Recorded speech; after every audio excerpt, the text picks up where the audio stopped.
সূরাতুন নাসরি মাদানিয়াহ। বিসমিল্লাহির রহমানির রহিম। হামদাদের ঈদ আল আলিফ জবর দা ইদা। ইদা অর্থ যখন। জিম আলিফ জবর যা হামদা জবর আ যা আ যা আ অর্থ আসবে। নুন সদ জবর নাস রা লাম পেশ রুল নাস রুল লাম খালাদ বল্লা হাদের হি নাসরুল্লাহি। নাসরুল্লাহি অর্থ আল্লাহর সাহায্য। ওয়াও লাম জবর ওয়াল ফা তা জবর ফাত ওয়াল ফাত হা পেশ হু ওয়াল ফাতহু। ওয়াল ফাতহু অর্থ এবং বিজয়। ইদা জাআ নাসরুল্লাহি ওয়াল ফাতহ। এই আয়াতের অর্থ যখন আল্লাহর সাহায্য ও বিজয় আসবে। ওয়া জবর ওয়া রা জবর রা ওয়া রা হামদা ইয়া জবর আই ওয়া রা আই তানুন জবর তান ওয়া রা আই তান। ওয়া রা আই তান অর্থ এবং আপনি দেখবেন। নুন আলিফ জবর না সিন জবর সা না সা না সা অর্থ মানুষকে। ইয়াদ আল জবর ইয়াদ খা পেশ খু ইয়াদ খু লাম ম পেশ লু ইয়াদ খুলু নুন জবর না ইয়াদ খুলু না। ইয়াদ খুলু না অর্থ তারা প্রবেশ করছে। ফা ইয়াদের ফি ফি অর্থ মধ্যে। দাল ইয়াদের দি নুন লামজের নীল দি নীল লাম খারাদা বল্লা হাদের হি দীনিল্লাহি।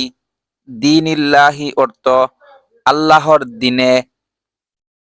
হামজা ফা দবর আফ ওয়াও আলিফ দবর ওয়া আফ ওয়া জিম আলিফ দুই দবর জান আফ ওয়া জান।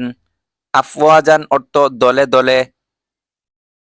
ওয়া রাআইতান নাসা ইয়াদখুলুনা ফি দীনিল্লাহি আফওয়াজা। এই আয়াতের অর্থ আর আপনি দেখবেন মানুষ দলে দলে আল্লাহর দিনে প্রবেশ করছে। ফা দবর ফা সিন বা দবর সাব ফাসাব্বা হাদের বিহ ফাসাব্বিহ। ফাসাব্বিহ অর্থ অতএব আপনি পবিত্রতা ঘোষণা করুন। বাদের বি হামিম দবর হাম বিহাম দালজের দি বিহামদি। বিহামদি অর্থ প্রশংসা সহ।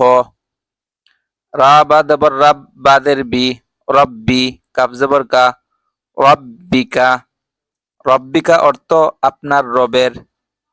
ওয়াও সিন জবর ওয়াস তাগান জবর তাগ ওয়াস তাগ ফারাদের ফির ওয়াস তাগ ফির হা পেশ হু ওয়াস তাগ ফির হু। ওয়াস তাগ ফির হু অর্থ এবং তার কাছে ক্ষমা প্রার্থনা করুন। হামজা নুনজের ইন নুন জবর না ইন্না হা উল্টা পেশ হু ইন্নাহু। ইন্নাহু অর্থ নিশ্চয় তিনি। কাফ আলি জবর কা নুন জবর না কানা তা ওয়াও জবর তাও ওয়াও আলিফ জবর ওয়া তাওয়া বা আলিফ দুই জবর বান কানা তাওয়াবান।